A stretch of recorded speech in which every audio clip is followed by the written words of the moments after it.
Hello students, welcome back to Dr. Noor Sidhu Jahan channel. You are exploring the world of business management with Dr. Noor. So today I am here to discuss the contingency theories of leadership. As you know, from past I think 3-4 videos, I am just trying to cover the various theories of leadership. Correct? How leaders are evolved through different theories. We discuss about the trait theory, we discuss about behavioral theories. Two types of theories is already done. And today we are discussing about the third type of theory that we call it as contingencies theory.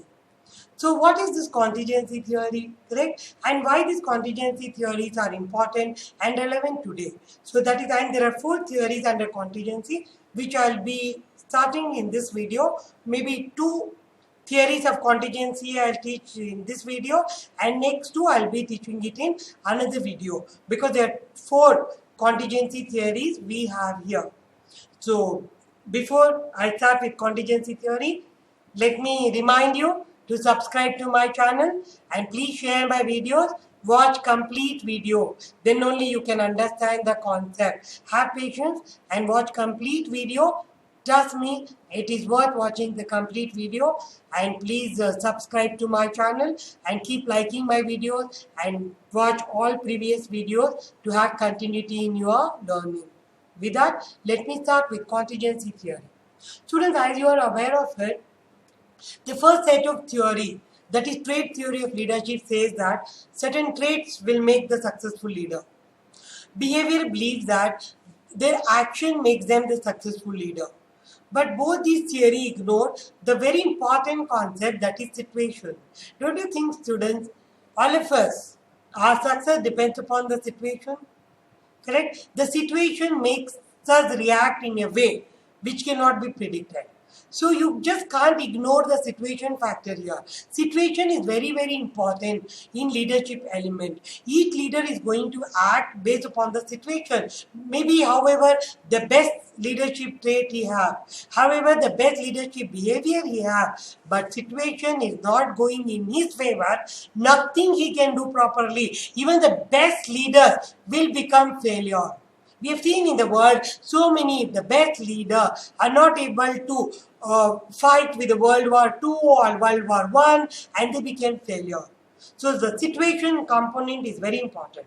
So this contingency theories of leadership talks about the one element, that is situation. Correct? This theory says that,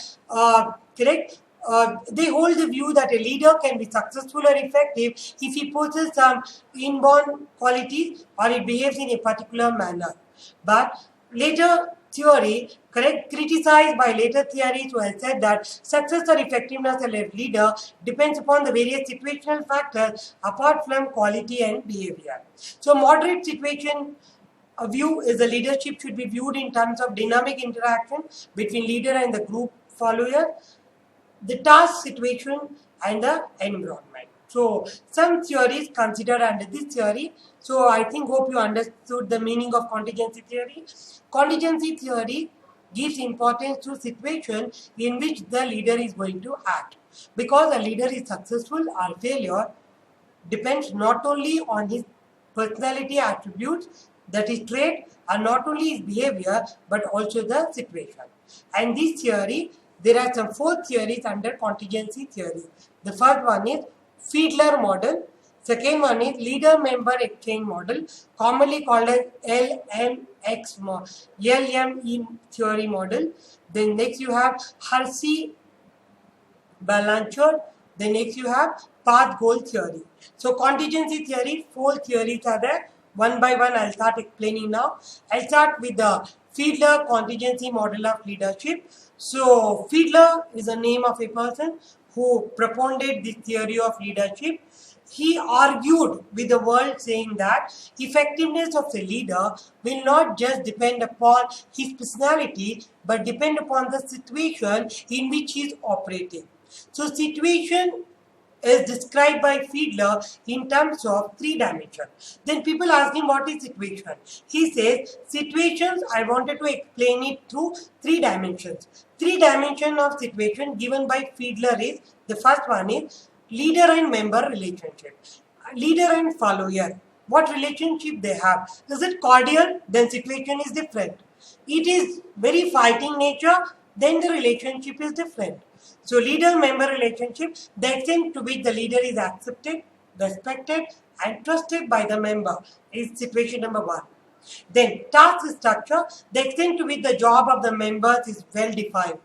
Then position power, the extent of the formal authority commanded by leader. How much power the leader is having. Is he very powerful man or he don't have any power at all? Rewards and finally he can dispense to members. So according to Fiedler, there are three dimensions of situation. First one is leader-member relationship. Second one is task structure. Third one is position and power. Each one of these situations will make leader act in a different way. For example, the first one, leader-member relationship may be good or poor. Task structure may be very high or low. And position of a leader may be very strong or weak. Such characteristics of situation variable may exist in different combinations. Situations are favorable to the leader if all these three dimensions are high. So all three dimensions are high. Leader-member relationship is good. Task structure is very high and leadership position is very strong. Then the situation is said to be very much favorable. Fiedler generalized the task-oriented leader as effective, and he says that the leader who is effective according to Fiedler is task-oriented leader. So good performance by leader. According to Fiedler, the group performance can be improved in two ways. One is the leadership training. He says if you wanted to improve the group performance, two things you should do. The first thing is train the leader. One is leadership training to modify the personality and values. Second is modification or improvement in situation. See, he says, the Fiedler very clearly says that you want to improve the performance of the group, work on two things. Train the leader. Train him properly to give his best, to change his personality, to change his values. And second one is modify the situation. Because one side, how important the leader is, same way the situation is also important. Situation number one, there is no cordial relationship between employee and leader, then please bring it to positive mode, then leadership will be effective. If the power is not given to the leader, so no one is listening to him, empower him so that he can become better leader. So that is what is the Fiedler theory of leadership. It is considered a very significant contribution to leadership, and it emphasizes that leader's effectiveness is neither purely a matter of quality nor a situation. He says very clearly, leader may be very good. Situation is not good, he will be failure. Our situation may be very good. Leader is not good, it will be a failure. That is why the leadership, the effectiveness of leadership is the result of the interaction between the two things, that is leader and situation. That is what is the Fiedler's model of Fiedler's model of behavioral theory, contingency theory, Fiedler's model of contingency theory. Then let us move on to the second contingency theory of leadership. I am doing Fiedler's contingency theory. I have completed it, students. Now I am going on to the second theory, that is called as path goal leadership theory. Path goal is given by Martin Evans. Please remember his name. Path goal leadership theory given by Martin Evans and subsequently defined or modified by Robert House. So the theory extracts the key element from Ohio State leadership research and expectancy theory of motivation. Path goal theory have taken its input from two theories. That is one behavioral theory of leadership given by Ohio State and motivation theory, expectancy theory given by Room. These two theories are being taken to develop the path goal leadership theory. The essence of this theory is very simple, students. Here, the successful leader is one who can assist the people to achieve their goal. That is why the name is path goal leadership theory. Here the role of a leader is putting the subordinates on a right path, on the right way, so that they achieve their goal at the end of the day. So here the leader is playing the role of guiding the employees and putting them on the right path to make them achieve their task. So the essence of this theory is the leader job is to assist his or her follower in attaining their goals and to provide necessary directions and support to ensure that the goals are compatible with the overall objectives of the group and organization. Not only put them in the right path, but also to ensure that they are not deviating from the organization goal. Their goals are on par with the organization goals. It should be compatible. It should not be different. So the term path goal is derived from the belief that effective leader clarify the path to help their goals, make the journey along the path by reducing the roadblocks. So a good leader will assist the people, look, this is the organization goal, this is your goal, follow this path, you'll achieve your goal, organization will achieve your goal, and thereby you get your rewards. And any blocks are there, I'm here to solve those blocks. So the leader works on reducing the block and making the people give their best. So following are the 4 types of leader behavior predicted on the basis of path goal theory. For 4 types of leadership is given under path goal theory, students. The first one is directive leadership, whose basic job is directing people, telling them what to do, what not to do, how to do. Supportive leadership is literally morally supporting them. Participative leadership involving the employees or subordinates in the job. Then fourth one, achievement-oriented leadership, helping the organization as well as the people to achieve their task. So 4 types of leader behavior is predicted on the basis of path goal theory, and these 4 types of leadership I wanted to show you in a diagram. Just have a look, students. So diagram of path goal theory.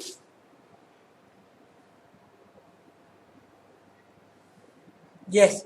So diagram showing the path goal theory. Just please have a look. So diagram of path goal theory. You have a situation there, and you have different types of leader there. So the leader behavior, impact on follower. Then you have outcome. So the orange color is showing the situation. Then the next, the pink color is showing the leader behavior, and the follower behavior is shown in the third column. And all these things is leading to the more effort, improved satisfaction and performance. That is outcome.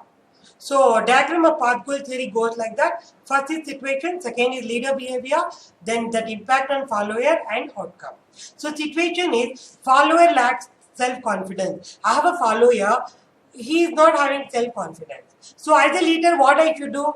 I should support him to build that confidence. So what kind of leadership holds good here? Supportive leadership. So through my friendly nature, through my open and approachable, balance equal treatment, I try to bring in that confidence in him. So the type of leader what one need here in this situation is to bring up the self-confidence of the people is supportive leader. And the result what happens is increase in confidence to achieve the work outcome. Then ambiguous job. The job is so confusing, the person don't know how to do. Then what kind of leader I should become? Directive leader. I should tell him what is expected. I should tell him how to do the job, when to do, schedule him, tell him procedure, regulations, everything. So here what impact the subordinate will have, he'll get clarity about their path and reward. So that is what the impact it will be there. Then the third one is lack of job challenge. So my employee is struggling because he feels the job is not challenging. So he feels no, it's a mediocre job, not challenging, I'm not happy. Then what a leader should do? He should bring an achievement drive in him. He should say, okay, don't do this, go for higher level, I will promote you, do this. So set challenging goals, seek continuous improvement, expect highest performance, and workers assume more responsibility and set high goal. Then incorrect reward. Here the situation is employee have given his best, but rewards are not good. He's feeling very much upset about it. So what kind of leader role you should play here? Participative role, that is consultative role. Just go out, talk to him, what is happening, why you're not happy with the reward, you don't want this, what you want, let me talk to management and give you that. If you can do that, then it clarifies all their doubt and they can perform to the best. Look at here, students, there are 4 situations and 4 different types of leadership style what you have to adopt. Not the traits are important here, not the behavior is important here. Here, the behavior should depend upon the situation. That is why the contingency theory of leadership came into existence, which focus on situation. Situation, based on situation, the leader have to act. So all this will lead to more satisfaction and high performance among employees. So that is what is the path goal theory given by Martin Evans and subsequently developed by Robert House. That is the second contingency theory of leadership. Yes, students, today's video I taught you about meaning of contingency theory, why contingency theory, and four types of contingency theory. Today's video, I have done two contingency theory today. One is path goal theory and one more was Feeder's model theory. Correct? Feeder's contingency model of leadership. Two theories I have taught you today. Hope you are able to understand that. Any further teaching required, please write down in the comment box. Otherwise, please keep watching my videos, keep sharing my videos and subscribe to my channel and wait for my next video to learn two more contingency theories of leadership. That will be the last part of my leadership chapter. So two more theories of contingency I'll be teaching you in the next class. Till then, take care.